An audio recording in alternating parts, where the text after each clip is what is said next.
Assalamualaikum warahmatullahi wabarakatuh. Kami dari kelompok 7 akan mempresentasikan hasil diskusi kami mengenai materi mikromineral tembaga.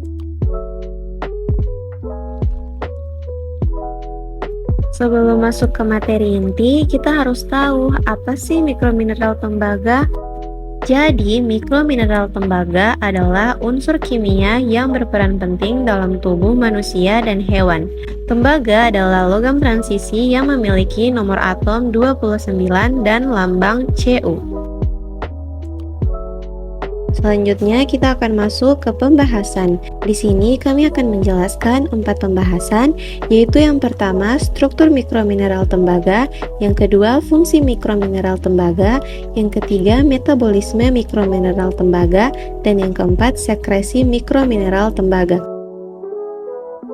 Struktur tembaga. Bisa teman-teman lihat pada gambar di samping, struktur tembaga seperti berbentuk kristal. Struktur kristal tembaga adalah kubus pusat muka atau face centered cubic atau FCC. Dalam struktur ini, atom-atom tembaga terletak pada setiap sudut kubus dan di tengah-tengah setiap muka kubus. Selanjutnya, penjelasan struktur tembaga ada 3. Yang pertama, susunan atom. Dalam struktur FCC, setiap kubus terdiri dari atom pada setiap sudut dan satu atom di tengah setiap muka kubus. Yang kedua, koordinasi atom. Jadi, setiap atom dalam struktur FCC ini dikelilingi oleh 12 tetangga terdekat, memberikan koordinasi yang tinggi dan mengarah pada kepadatan yang tinggi.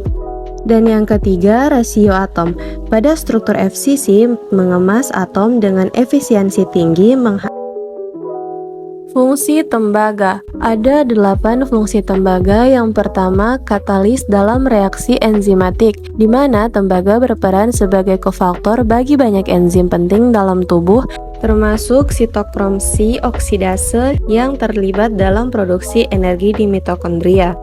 Yang kedua, antioksidan, di mana tembaga adalah komponen dari enzim superoksida dismutase atau SOD yang berperan dalam melindungi sel dari kerusakan oksidatif.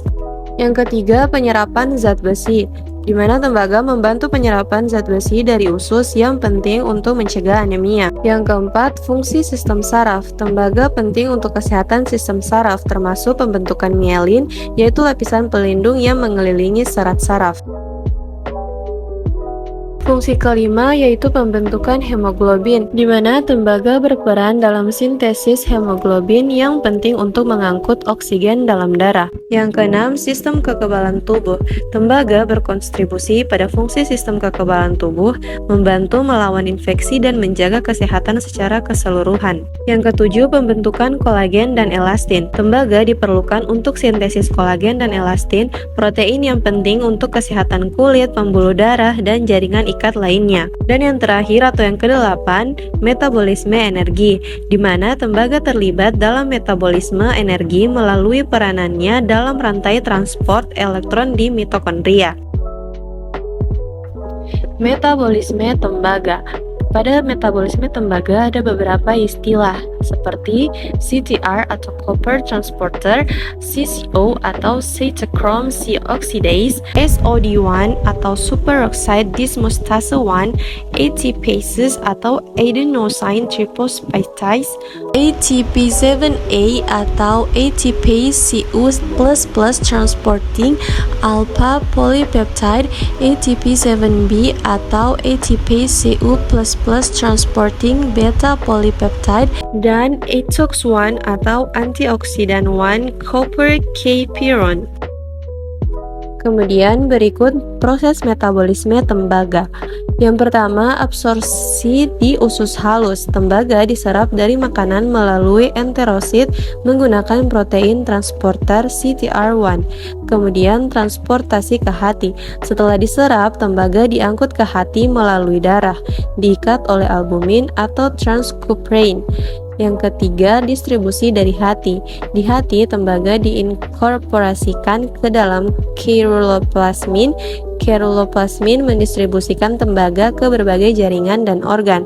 Selanjutnya, fungsi dalam sel. Tembaga digunakan sebagai kofaktor untuk berbagai enzim penting. Dan yang terakhir, ekskresi, di mana tembaga berlebih diekskresikan melalui empedu ke dalam usus dan dikeluarkan dari tubuh melalui tinja.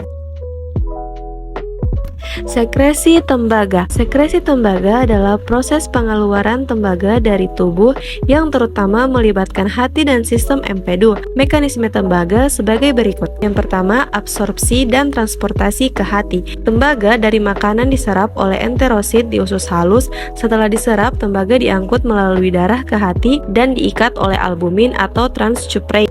Kemudian terjadi regulasi di hati. Di hati, tembaga disimpan atau digunakan untuk sintesis protein yang memerlukan tembaga. Tembaga berlebih dipindahkan ke empedu oleh protein transport seperti ATP7B. Kemudian yang terakhir, sekresi melalui empedu. ATP7B memindahkan tembaga dari sel hati ke empedu. Empedu mengangkut tembaga ke usus halus, di mana tembaga kemudian diekskresikan melalui tinja. Berikut sumber-sumber tembaga yang baik untuk dikonsumsi. Ada makanan laut, daging organ, kacang-kacangan, biji-bijian, sayuran hijau, gandum utuh, buah-buahan, serta coklat dan kakao. Apa saja akibat dari kita mengonsumsi makanan yang mengandung tembaga dalam jumlah sedikit ataupun banyak?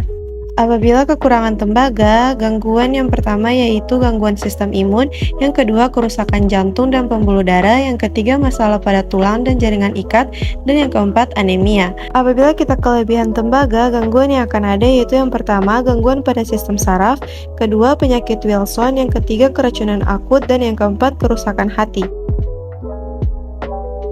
Kesimpulan, tembaga adalah mikromineral esensial dengan peran krusial dalam berbagai proses biologis, termasuk produksi energi, fungsi enzimatik, dan perlindungan dari kerusakan oksidatif. Menjaga asupan tembaga yang cukup melalui diet seimbang adalah penting untuk kesehatan secara keseluruhan, sementara regulasi yang tepat melalui mekanisme metabolisme tubuh mencegah defisiensi dan toksitas.